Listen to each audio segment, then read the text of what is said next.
주와 함께 떠나리 그 길입니다. 길을 떠나는 사람. 야곱도 세겜 땅에서 뼈아픈 사건을 겪지 않습니까? 딸 디나가 강간을 당하고 그것 때문에 큰 깨달음이 있죠.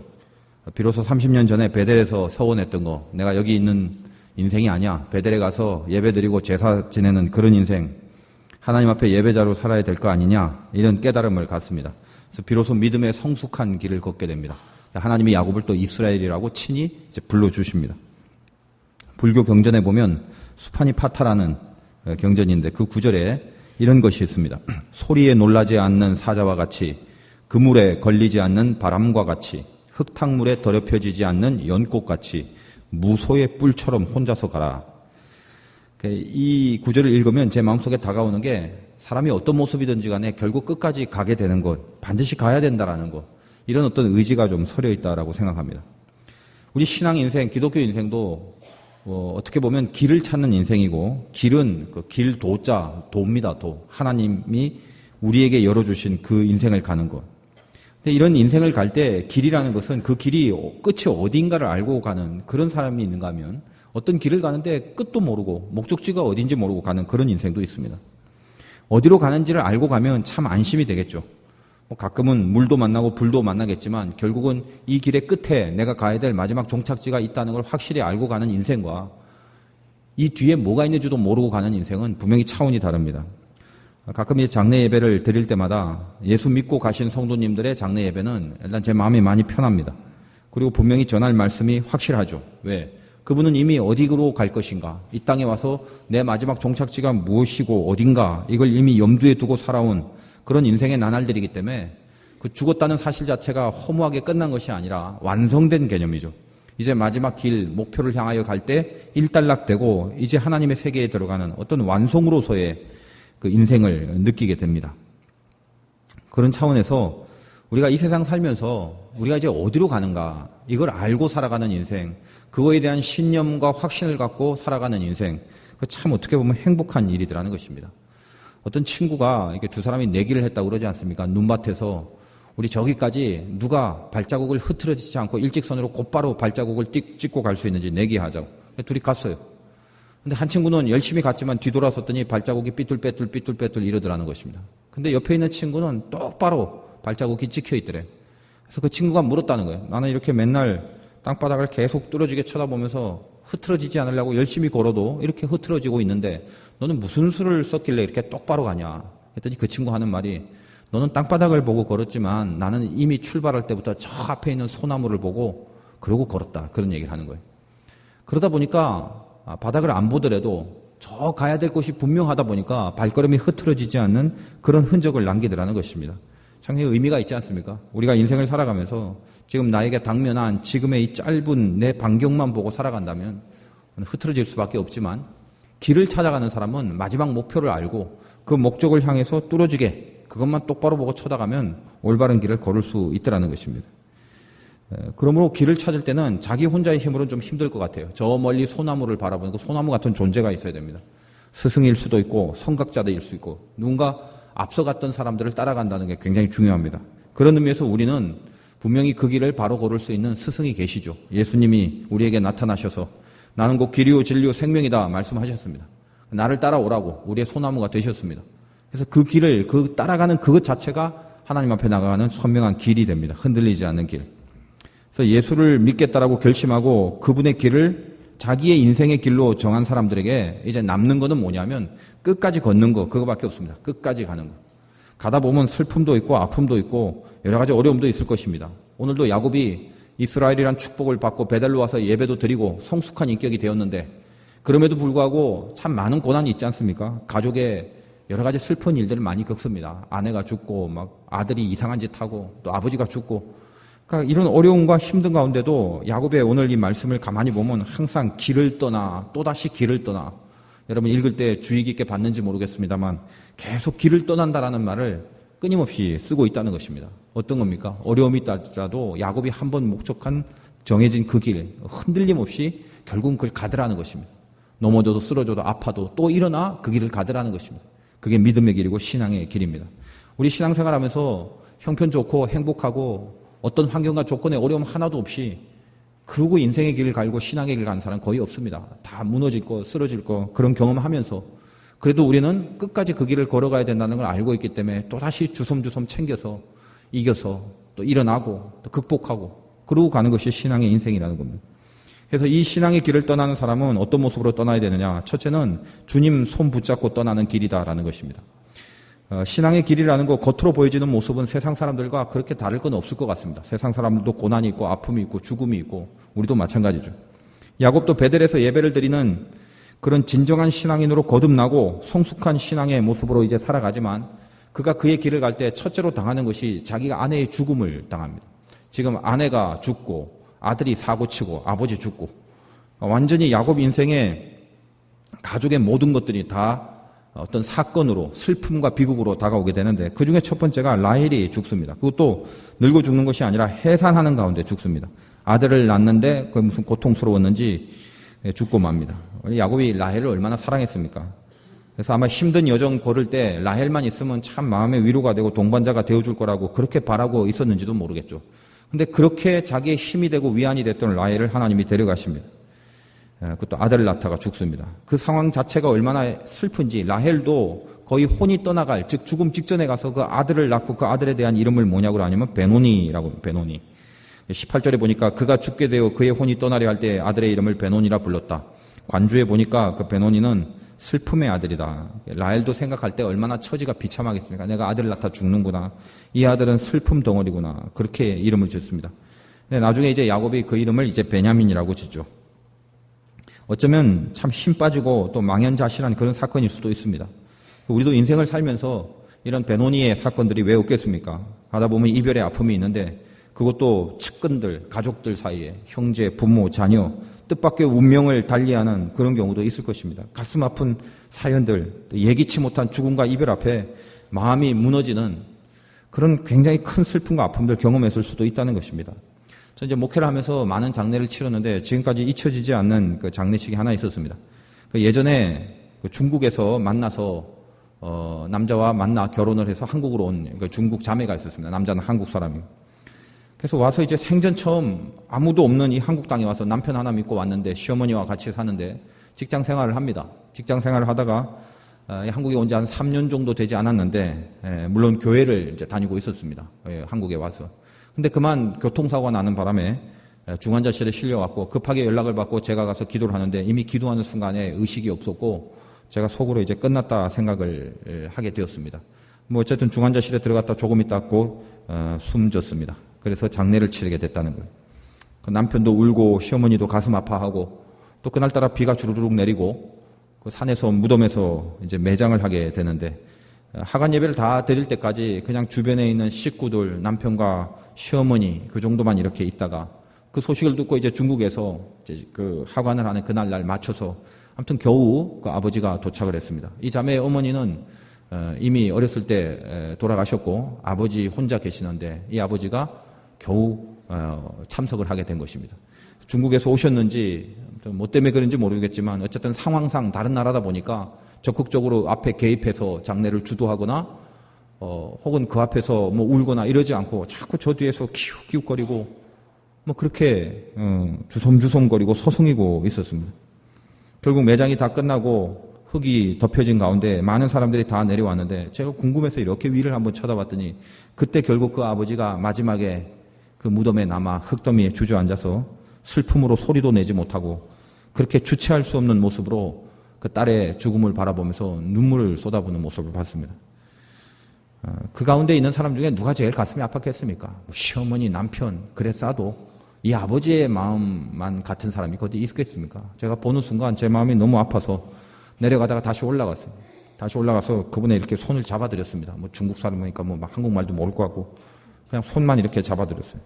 근데 그분이 눈물을 흘리면서 저한테 고맙다고 이렇게 인사를 하더니 그때 중국말로 제가 정확하게 아마 번역한 것 같은데 我相信耶稣 뭐냐 이게. 나중에 제가 생각해보니까 나 예수 믿습니다. 그 말이에요. 我相信耶稣. 저는 그분이 왜 저렇게 그래도 침착하고 큰 슬픔 속에서도 이 마지막까지 남아서 저렇게 침착할 수 있었을까? 그분에는 뭐가 있습니까? 마음속에 그렇게 귀한 하나밖에 없는 딸인데도 불구하고 이 딸의 죽음을 그냥 허무하게 보지 않는 그래도 믿음이 있었기 때문에 그렇게 지킬 수 있었다. 신자구나. 그런 생각을 하게 되는 것입니다. 야고비 35장 16절에 그들이 베델에서 길을 떠나 믿음의 길을 떠나고 있었습니다. 흔들리지 않고 그 아픔을 가슴에다 다 묻고 그래도 계속 길은 떠나야만 되기 때문에 계속 가고 있었습니다. 그만두지 않았습니다. 그래서 그의 아내인 라헬은 죽을 때 아들 이름을 베논이라고 했지만 이 베논이라는 이름을 곧 야곱은 바꿔서 베냐민이라고 했습니다. 베냐민은 오른손의 아들이다. 그런 뜻입니다. 그 말은 그겁니다. 야곱은 자기 스스로를 잘 알고 있었습니다. 자기가 신앙의 길을 걷고 있는 이상, 믿음의 길을 가는 이상 이 길은 주님의 손이 잡아주지 않으면 절대로 혼자서는 못 가는 길이라는 거, 그걸 알았습니다. 어렵고 힘들 때 주님이 붙잡아 주신 그 손 붙잡고 다시 그 길을 가야 된다는 게 믿음의 길이라는 걸 알았다는 것입니다. 한두 번 주님 앞에 기도하고 예배 좀 드리고 신자로서 살아간다고 일사천리로 어려움 없이 주저함 없이 무너짐 없이 신앙의 길, 인생의 길, 삶의 길을 간다? 그런 거 없습니다. 모든 믿음의 사람들도 동일한 고난과 아픔 속에 있었다는 것입니다. 그러나 중요한 건 뭐다? 길을 떠났다는 것입니다. 그 목표가 어딘지 알고 분명히 가야 될 곳이 있기 때문에 어떻게든 간신이라도 가까스로라도 겨우라도 주님 손 붙잡고 그 길을 가는 거, 그게 믿음의 길이라는 걸 야곱은 너무나 잘 알고 있었다는 것입니다. 그래서 35장 21절에 라헬이 죽고 나서도 이스라엘이 다시 길을 떠나, 여기 또 다시라는 말이 있습니다. 절대로 멈추지 않았습니다. 가만히 있지 않았다라는 것입니다. 마음이 너무 아팠지만, 너무 쓴 경험을 했지만, 그래서 웬만하면 너무 슬퍼서 다시 일어날 용기가 안 날 수도 있겠지만 주저앉지 않았다는 겁니다. 또 다시 걸어야 됐다라는 것입니다. 우리도 인생을 살아가면서 명심해야 될 게 무엇입니까? 베노니가 있을 때마다 베냐민도 있다는 것입니다. 우리에게 슬픔이 있을 때마다 오른손, 하나님의 오른손이 있다는 것입니다. 그걸 잊지 않고 살아가는 것, 그 방법밖에 없습니다. 아무리 슬픈 상황이 닥치다 할지라도 주님이 내 오른손을 잡고 있다. 그분의 오른손으로 나의 손을 잡고 있다. 이 힘에 의지하여 일어나는 것, 이 신앙의 인생이라는 것입니다. 물론 압니다. 일어난다는 게 얼마나 힘들고 어려운지를. 그러나 가야 됩니다. 멈춰서는 안 됩니다. 그 손이면 우리를 다 일으킬 수 있다는 믿음으로 그렇게 다시 시작해야 된다는 것입니다. 이 예배 가운데도 혹시 슬픔과 어려움 당하는 사람이 있습니까? 그것 때문에 주체할 수 없는 그런 마음 무너짐이 있는 사람이 있습니까?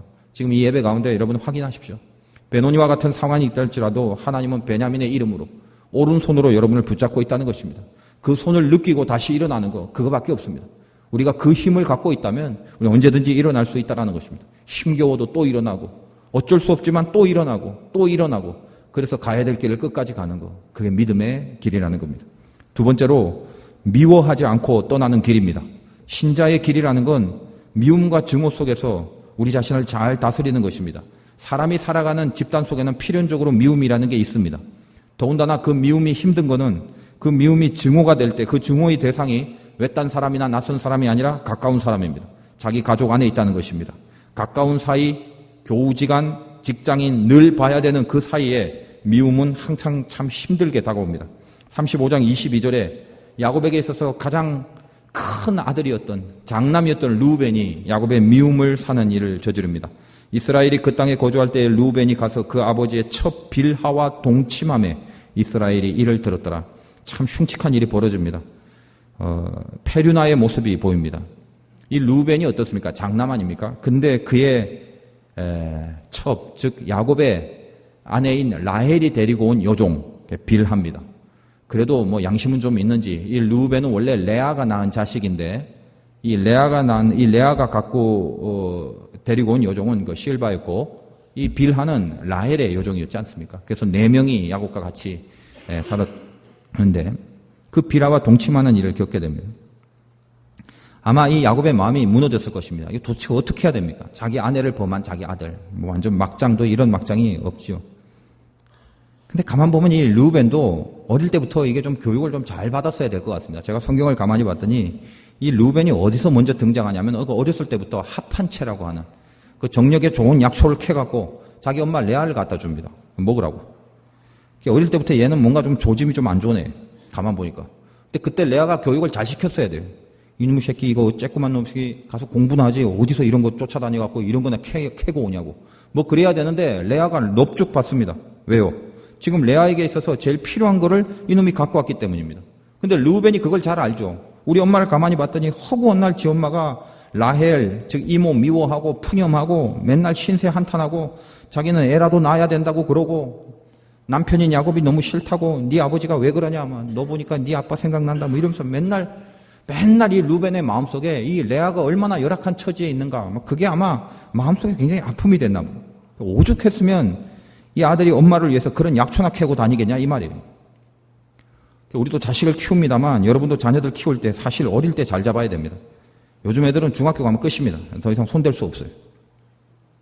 이 교회 교육이 제일 중요합니다. 교회에서 예배 드리는 교육. 오늘부터 이제 4층 자모실이 개방되는데 유아실에 이제 워낙 많다 보니까 우글우글하고 복잡하고 또 예배도 분위기가 너무 좀 안 좋아지니까 이제 4층 하나 더 이제 지금 마련을 했습니다. 그러니까 예배에 집중하라고 지금 한 거죠. 근데 가만 보면 제가 이렇게 요즘 그 애들 키우는 그런 친구들 가만히 보면 지금도 유아실에서 지금 설교 듣고 예배 드릴 때 분위기가 어떤지 내가 잘 모르겠는데 어디에 집중합니까? 아이들 낳기 시작하면 애들한테 집중이 되죠. 그러니까 예배의 자리에 와서 뭘 생각하냐면 지금 애와 함께 하나님을 경배하는 이 일을 그 애는 결국 뭐 말도 잘 못하고 뭐 엉금엉금 기어다니고 제대로 의식도 없는 것 같지만 이미 그 안에 지금부터 발달된 수천 개의 촉각들이 있지 않습니까? 아버지가 뭐 하는지 엄마가 뭐 하는지 다 습득이 되고 있단 말이에요. 근데 보통 부모들이 어떻게 하냐면 예배 자리에 와서 애를 이렇게 놔두면 애가 어디 가서 부닥치지 않을까, 넘어지지 않을까, 뭐 이런 것만 주의하고, 뭐 배고프면 사탕 먹이고, 어이구 내 새끼 이러면서 장난감 주고 이래서 시간 때우려고 하지. 얘를 데리고 정말 하나님 앞에 경건한 마음으로 안아주며 같이 예배의 자리로 가는 이런 모습으로 교육시키는 모습을 제가 잘 보지 못했습니다. 전문가가 하는 말이 그래요.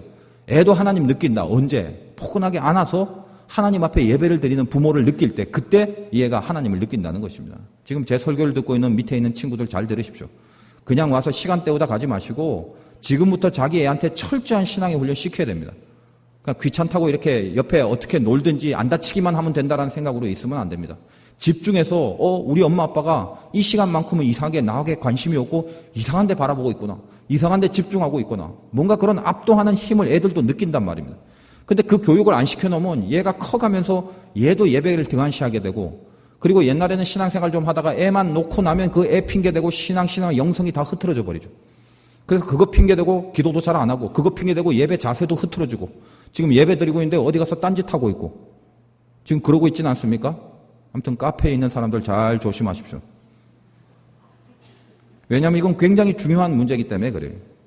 그래서 여러분 좀 어린 친구들 이렇게 우유를 먹여야 되는 그런 친구들은 앞으로 이제 4층을 잘 이용하시고 아무튼 우리 부모님들이 같이 예배에 대한 교육을 분명히 애들한테 시켜야 됩니다. 그러지 않고 자꾸 시간 지나가면 나중에는 이제 손댈 수도 없는 이 루벤 같은 녀석 됩니다. 어릴 때일수록 교육이 쉽다라는 거예요. 걔네들은 부모의 모습이 핵심입니다. 핵심. 그 기어다니고 지금 우유 먹고 이런 애들이 목사님 설교 듣고 회개하고 결단하고 그랬겠어요? 절대 그러지 않습니다. 부모에게 모든 은혜를 받습니다. 부모에게. 아무튼 명심하시고 주의 깊게 이 한 시간을 잘 다스리시기 바랍니다. 어쨌든 이 범죄로 인하여 루벤은 나중에 역사 속에서 장자권이 박탈되는 아픔을 겪습니다. 예를 들면 역대상 5장 2절에 이렇게 되어 있습니다. 이스라엘의 장자 루벤의 아들들은 이러하니라. 루벤은 장자라도 그의 아버지의 침상을 더럽혔으므로 장자의 명분이 이스라엘의 아들 요셉의 자손에게로 돌아가서 족보의 장자의 명분대로 기록되지 못하였느니라. 명색이 12아들 중에 장자인데 바로 이 사건 때문에 형벌을 받지 않습니까? 장자의 직분을 얻지도 못하고. 그리고 역사 속에서 쭉 보면 이 르벤 후손 중에는 괜찮은 신앙의 위인이 한 명도 나타나지 못합니다. 그런 인생으로 전락하고야 말았다는 것입니다. 어떻게 보면 야곱이 볼 때는 아무리 아들이라지만 이 말이 안 되는 범죄를 저지르니까 얼마나 이게 믿겠어요. 이걸 어떻게 이게 죽일 수도 없고 어떻게 해야 되겠습니까? 증오가 불타겠죠. 더군다나 이 야곱이 어떤 사람입니까? 옛날 야곱은 그 옛날 엄격한 가족의 이 족볼 사이 이 사회 속에서 이렇게 막장 인생을 살았던 아들을 향해서 얼마나 많은 생각을 했겠습니까? 나름대로 얘를 어떻게 해야 될까 연구하고 또 계획하고 야곱이 또 끈질긴 근성이 있으니까 어떻게든 이것을 자기의 계획과 경험 속에서 처리하려고 그럴 애를 썼겠지 않았겠습니까? 그러나 오늘 야곱의 인생은 가만 보니까 좀 다릅니다. 이제 길을 떠나는 야곱에게 있어서는 그 분통 터짐을 주체할 수 없는 모습으로 그렇게 있는 것이 아니라 이상하게 35장 22절 뒤에 보니까 그 아버지 첫 비라와 동침함에 이스라엘이 이를 들었더라. 그러니까 야곱이 이스라엘이 이를 들었답니다. 이를 들었다는 건 누구에게 말한 거, 누가 말한 걸 들었다는 거는 주변 사람이 다 알고 있다는 거예요. 집안 사람들이. 이 사실에 대하여. 근데 듣고 나서 아무런 조치가 없습니다. 이게 신비합니다. 그리고 아무런 조치가 없고 나서 성경은 바로 그 밑에 있는 23절부터 26절까지 그 쓸데없이 야곱의 12아들의 이름을 쭉 열거하고 있습니다. 야곱의 아들은 12이다 하면서 이러하다. 이제 베냐민을 낳고 나서 12명이 딱 세팅이 됩니다. 12지파가 출범한다는 거예요. 지금 이 야곱의 12아들의 이름을 이 사건 뒤에 바로 넣는 이유가 무엇입니까? 이제 야곱의 아들들이 다 컸습니다. 성숙했습니다. 드디어 자기 믿음과 자기 신앙에는 자기 책임을 지는 시대가 왔다라는 거예요. 이제 야곱의 시대가 끝났습니다. 야곱의 필드가 아니라 자기 아들이 아버지의 신앙으로 살아가는 시대가 아니라 자기 스스로의 시대에 자기 신앙의 책임을 져야 되는 시대가 왔다. 지금 그 얘기를 얘기하고 있는 거죠. 야곱은 이 사실을 잘 알았습니다. 아마 속으로도 굉장히 후회를 했겠죠. 내가 어렸을 때 합 한 채 갖고 올 때부터 내가 정신 차리게 해야 되는데 내가 그걸 그러지 못했구나. 아마 그런 마음을 갖고 있을지도 모릅니다. 어쨌든 여러분의 주변에 한번 생각을 해보십시오. 내 자녀들을 한번 생각해 보십시오. 이미 틀렸다라고 생각되십니까? 마음 졸이지 마시고 오늘 야곱처럼 이렇게 듣고만 있고 알고만 있는 걸로 끝나고 그것을 하나님께 맡기라는 것입니다. 마음 졸이지 마십시오. 미워하지 말라는 것입니다. 물론 미워하지 않고 기도만 할 수밖에 없군요. 그게 지금 잘했다는 게 아닙니다. 애초에 그건 좋은 방법이 아닙니다. 잘 못했기 때문에 지금은 기도만 할 수 있는 법밖에 없게 된 것입니다. 그러나 어떻게 해야 됩니까? 깨닫고 회개하고 잘못했습니다 하고 내 자녀 교육을 진작 잘 시켜야 되는데 이 모양이었습니다. 진작 손대지 못했던 것이 나의 과유였습니다. 그렇게 하나님 앞에 고백할 수 있어야 됩니다. 그러나 이제 이후로는 어떻습니까? 성숙한 자녀는 그들의 신앙의 책임으로 돌아갑니다. 그건 무서운 일일 수도 있습니다. 그러니까 부모로서는 어떻게 해야 됩니까? 미움과 증오가 아니라 그냥 답답하게만 여기지 말고 이거 다 내 탓이다. 내 아들이 잘못하고 내 딸이 신통치 않아서 신앙생활 못하는 게 아니라 다 내가 잘못한 것이다 여기고 그를 위하여 하나님 앞에 맡기면서 기도하는 것입니다. 내 속에 미움을 다 지우고 증오를 다 지우고 가족 친지들 사이에 내가 갖고 있는 내 안에 있는 모든 그 원망들을 다 지우고 하나님 앞에 맡기며 떠날 수 있는 그것이 길을 떠나는 사람의 모습입니다. 여러분 혹시 신앙의 길을 갈 때 내 속에 미움이 있다면 다 정리하십시오. 다 지우십시오.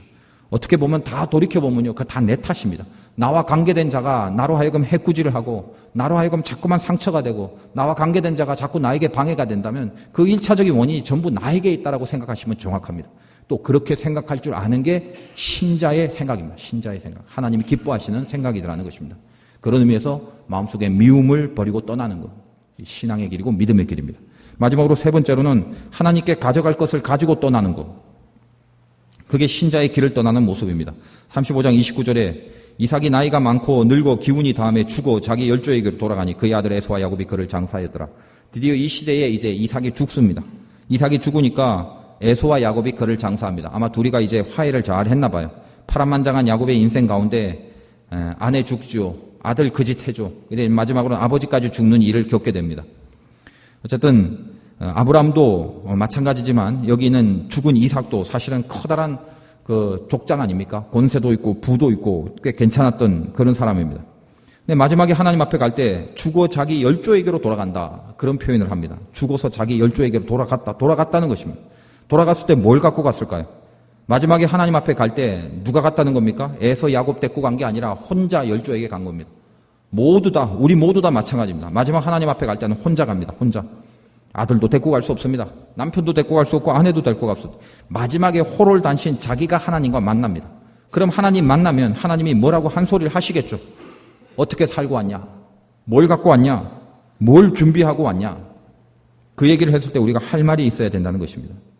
뭘 준비하고 이 땅을 살아야 되는지 마지막 하나님 만날 것이 우리가 길을 떠나는 종착지라면 그거 준비하고 살아가는 게 마땅한 거 아니겠습니까?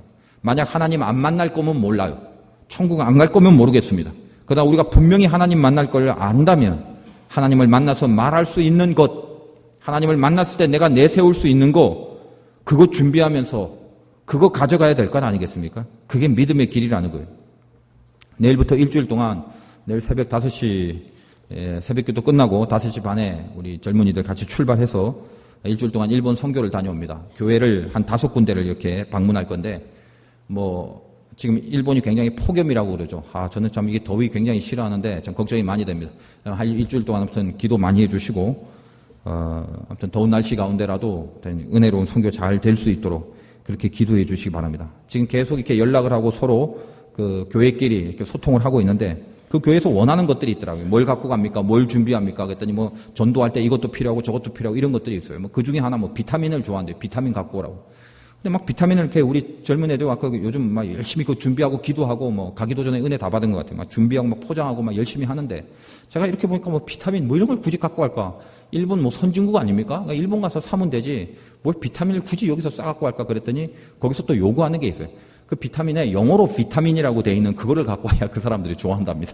그래서 그래서 여기서 영어로 된 비타민 이걸 챙기는구나.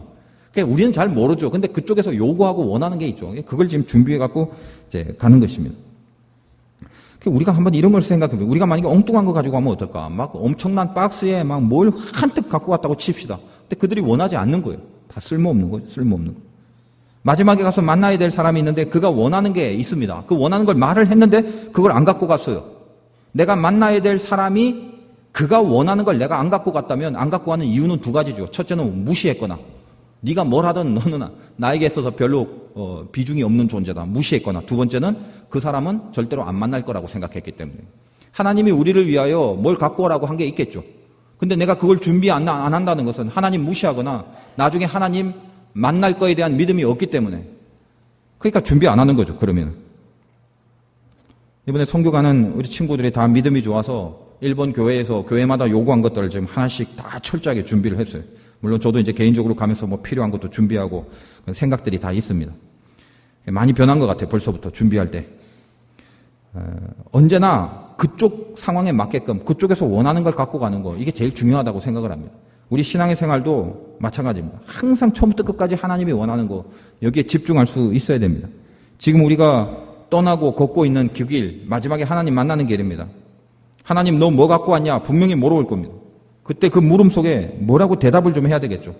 내가 그때 그거 갖고 오라고 그랬잖아. 그때 그 예배 때 그 목사님 통해 니네 그 목사님 통해서 그 얘기 했잖아. 그거 네가 읽은 그때 그 마태복음 거기에 그거 있었잖아. 그거 준비하라고 분명히 여러 번 얘기했잖아. 그거 갖고 왔냐? 그거 했냐? 아니요. 뭐 하고 살았냐 그러면? 여러분 혹시 이 길을 가면서 주님의 이름으로 구제하고 선교하고 하나님이 원하시는 일, 하나님의 영광을 위하여 해야 되는 일, 그거 혹시 한 번도 안 하고 계시진 않습니까? 나중에 하나님 만날 생각 전혀 안 하고 사시진 않습니까 혹시? 아직 죽을 날이 천년 만년 더 멀 것 같다라고 생각하시고 아직 멀었으니까 나중에 하자라고 혹시 생각하고 계십니까? 반드시 하나님 만납니다. 그래서 하나님의 분명히 말씀을 들을 겁니다. 뭐 하고 왔냐고. 우리가 갖고 있는 건 세 가지입니다. 돈이고 시간이고 능력입니다.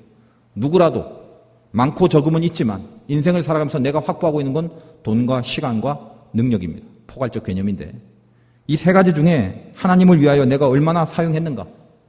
이 세 가지를 하나님을 위하여 나는 얼마나 유용하게 주님의 편이 돼서 이용하고 있는가? 그리고 그걸 갖고 하나님 앞에 가서 내가 이렇게 했던 것들을 주님 앞에 가져갈 수 있다면 나중에 우리 자녀가 나를 장례할 그때에 하나님 앞에서 내가 할 말을 갖고 내 마지막을 맞을 수 있다면 그것처럼 든든하고 평안하고 소망이 있는 그런 인생이 어디 있겠냐 이 말입니다. 생각하십시오. 지금 당장 여러분이 하나님 앞에 뭘 갖고 왔냐라고 나타나신다면 뭘 하셨습니까? 뭘 준비하셨습니까? 여러분 다 길을 떠나는 사람입니다. 마지막 종착지가 있다는 것입니다. 그걸 염두에 두고 하나님께 가져가야 될 것을 가지고 가는 인생, 그것이 돼야 된다는 것입니다. 오늘 야곱처럼 우리는 다 믿음의 길을 걷습니다. 근데 쉽지 않습니다. 슬픔이 있습니다. 아픔이 있습니다. 금방이라도 때려치우는 게 더 나을 것 같다는 생각이 문득문득 들 때가 있고 그냥 이럴 바에는 마음대로 살고 싶다는 생각이 문득문득 들 때가 있고 신앙의 길이라는 게 왜 이렇게 힘들고 어려운지 그러나 그럼에도 불구하고 어떻게든 하나님의 손을 붙잡고 또다시 일어나야 되는 길입니다. 또 가야 되는 그 길이 어쩔 수 없지만 그 길을 갈 수밖에 없기 때문에 반드시 그 길은 회피하지 않고 도망가지 말고 가야 되는 그런 길입니다. 그게 다 믿음의 길이라는 것입니다. 여러분 어렵고 힘들어도 마음속에 오늘 예배를 통하여 위로를 받으시기 바랍니다. 하나님은 여러분의 손을 붙잡고 계십니다. 그리고 당신의 영광을 위하여 준비하고 필요한 모든 것들을 채우시려고 우리의 인생을 지금 굽어 살펴보고 계신다라는 것입니다. 그러므로 우리 인생 가운데 이 마지막 길을 떠나는 사람의 모습처럼 미움, 중호, 아픔들 하나님 싫어하시는 것들을 다 버리고 주의 손 굳게 잡고 어떻게라도 다시 일어나 이 슬픔을 속히 이기고 이 아픔을 속히 이기고 하나님 앞에 다시 한번 세워지는 또다시 길을 걸어가는 그 모습으로 주님 앞에 나타나시길 우리 주님의 이름으로 축원드립니다.